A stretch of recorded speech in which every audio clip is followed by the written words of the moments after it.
Đúng không? Các bạn nào mà tận dụng được thì có khi là mình chắc chắn là mất việc rồi, đúng không ạ? Không có cái gì mà đấy mà làm nữa. Đúng không? Tài liệu tham khảo này, hướng phát triển rồi, mô hình triển khai thử nghiệm, nội dung nó như thế nào, đúng không? Xin chào tất cả các bạn, mình là hỗ trợ đồ án nghệ thông tin đây. Thì dạo gần đây cái thằng ChatGPT này nó nổi lên như một cơn sóng, đúng không ạ? Thì hôm nay mình sẽ cùng các bạn thử đi sử dụng cái thằng này để giải quyết một cái đề tài đồ án tốt nghiệp liên quan đến mảng an toàn thông tin, xem nó như thế nào, xem cái quân AI này nó có thể giải quyết được giúp mình bớt phần nào cái thời gian cũng như là công sức của mình có thể tìm kiếm tài liệu tham khảo trên mạng, đúng không ạ? Thì các bạn thấy đây, thì đây là giao diện trang chủ cái thằng ChatGPT. Thì ở đây mình cũng đã chuẩn bị sẵn một cái đề tài đồ án về an toàn thông tin, về cái việc tìm hiểu các phương pháp tấn công leo thang đặc quyền trên Oracle và thử nghiệm. Đó thì thường thì khi làm một cái đề tài nào đó thì mình sẽ được một gợi ý, đúng không? Gợi ý để viết một cái đề cương. Thì bây giờ mình thử đi copy thằng này vào, được chưa? Copy thằng này vào, copy thằng này vào và ghi cho nó một câu là viết đề cương cho khóa luận với đề tài hay chấm đấy, để xem cái thằng này nó sẽ viết được cái đề cương gì cho mình.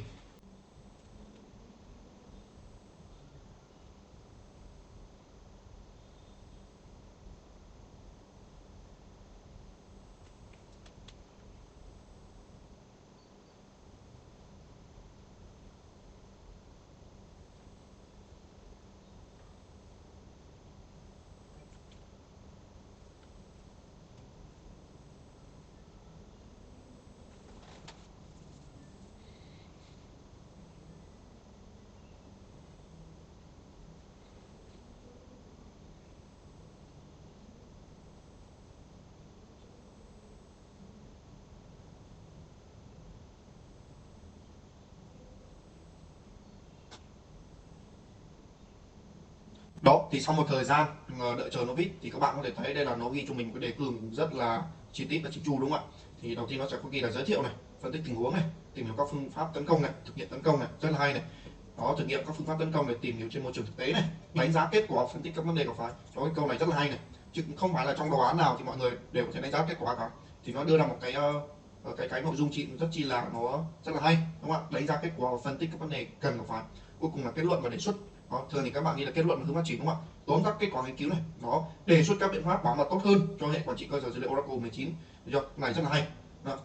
Đó. Thì các bạn có thể để ý ở trên mạng thì các bạn sau khi làm xong một cái đề cương, một đề tài nào đấy, thì thường thì các bạn sẽ không có cái phần là đánh giá kết quả và phân tích các vấn đề gặp phải, đúng không ạ? Cũng như là đề xuất các biện pháp bảo mật tốt hơn cho hệ quản trị cơ sở dữ liệu, và đề xuất các biện pháp là bảo mật tốt hơn cho cái vấn đề gì đấy. Thì ở đây, nhưng mà thường thì đề tài đồ án tốt nghiệp thì người ta sẽ làm 3 chương, nhưng ở đây thì cái con chatbot chat GPT này nó đã ghi cho mình là 5 chương. Thì bây giờ mình thử thử bảo nó là gộp thành 3 chương được không, thấy chưa? Ngắn thôi, ngắn thôi, gộp lại thành 3 chương của có lận. Đó, bây giờ thử nào, ngắn thôi, gộp lại 3 chương có lận, xem cân nào. Rồi,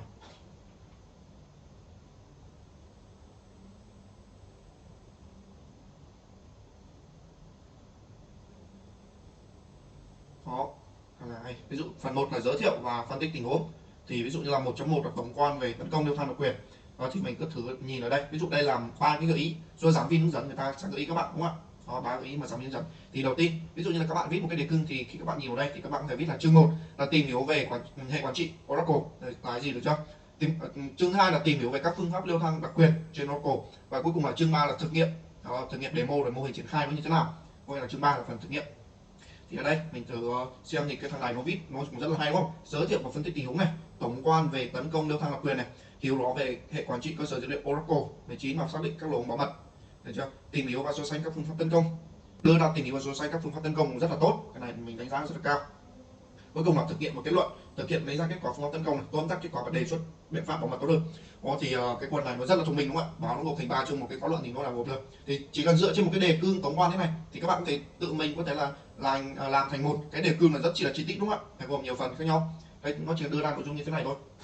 Thì ở đây ví dụ như là sau khi mình thành lập đề cương xong, bây giờ mình phải cần tài liệu tham khảo, đúng không? Thì ví dụ như là bây giờ mình gợi ý, không phải nó là gợi ý, hiểu không? Gợi ý này, gợi ý tài liệu tham khảo cho chương 1. Giới thiệu cho chương 1, cho phần 1, giới thiệu và phân tích tình huống. Bây giờ sẽ gợi ý tài liệu tham khảo cho tổng quan về leo thang độc quyền. Đấy, tổng quan về leo thang độc quyền. Gợi ý tài liệu tham khảo cho tổng quan về leo thang độc quyền. Chữ đó rất là hay, đúng không? Dưới đây là một số tài liệu tham khảo cho phần tổng quan về leo thang độc quyền. khóa luận. Rồi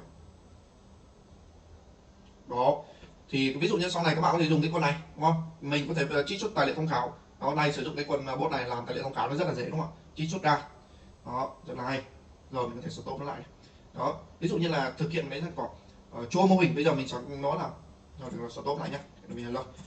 Tiếp theo là ví dụ là cho mô hình là gợi ý, bây giờ bảo nó là gợi ý đi. Gợi ý mô hình triển khai thử nghiệm, triển khai thử nghiệm cho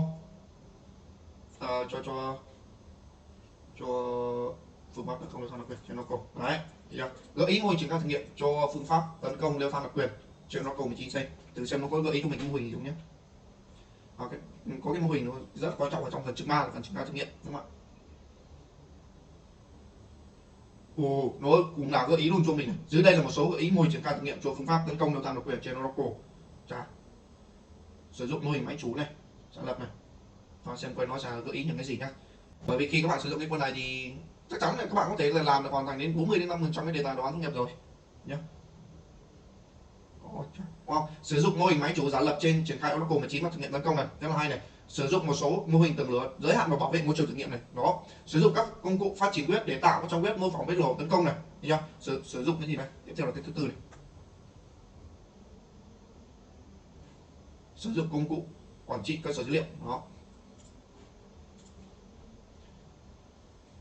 để triển khai các câu lệnh SQL và xem kết quả,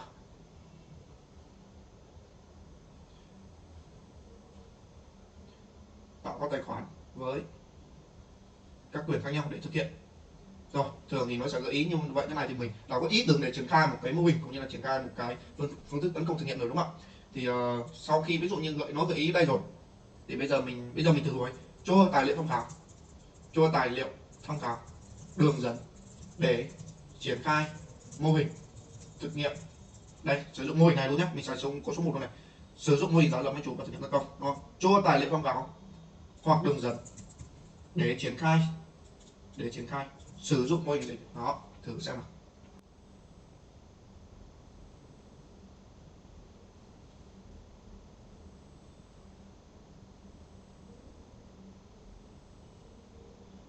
Thôi mình vừa ghi xong thì bây giờ nó cũng đang ghi tài liệu tham khảo thế này, thì đúng là một cái tài liệu tham khảo, nó xem mình thử kiểm tra xem nó đúng hay không nhé.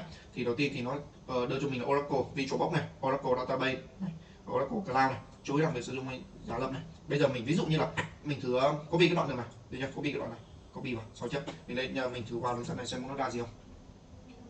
Nó form này không có này, và ví dụ là đây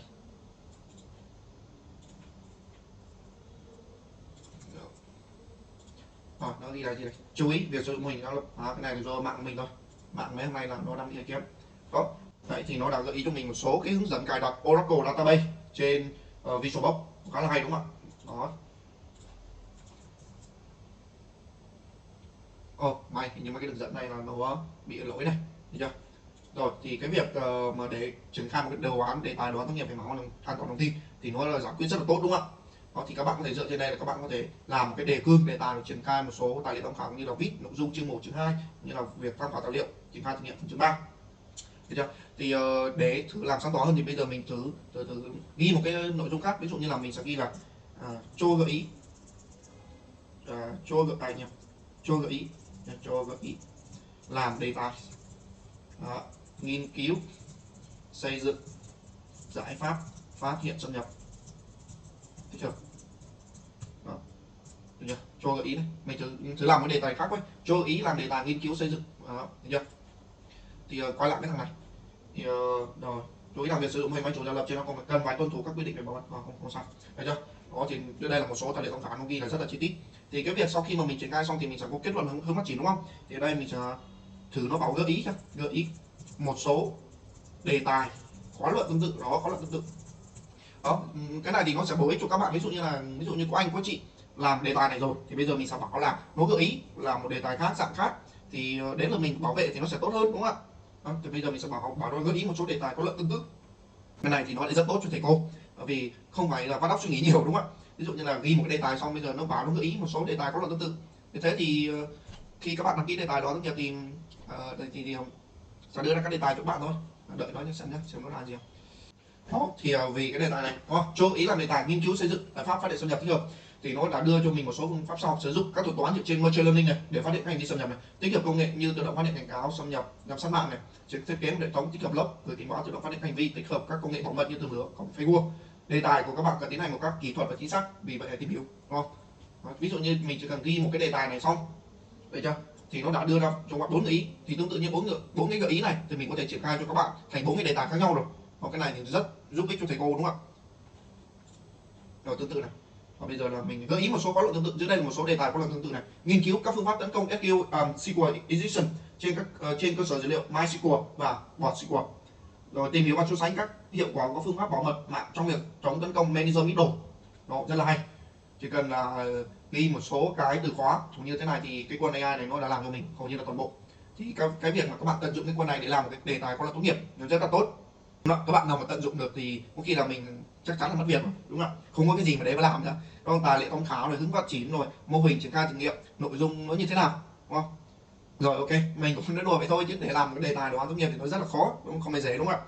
Thì đây chỉ là một cái mình sử dụng cái con ChatGPT này để tham khảo một số các bạn làm thì nó sẽ rút ngắn thời gian hơn, cũng như là đỡ phải suy nghĩ nhiều về cái vấn đề mà tài liệu tham khảo nó ở đâu. Được chưa? Đó, rồi thì cái video của mình quay tới đây hết. Thì các bạn nào có nhu cầu mà cần hỗ trợ làm đồ án tốt nghiệp cũng như là giải đáp các thắc mắc về đề tài khóa luận về mảng an toàn thông tin, công nghệ thông tin thì có thể là liên hệ tới với mình.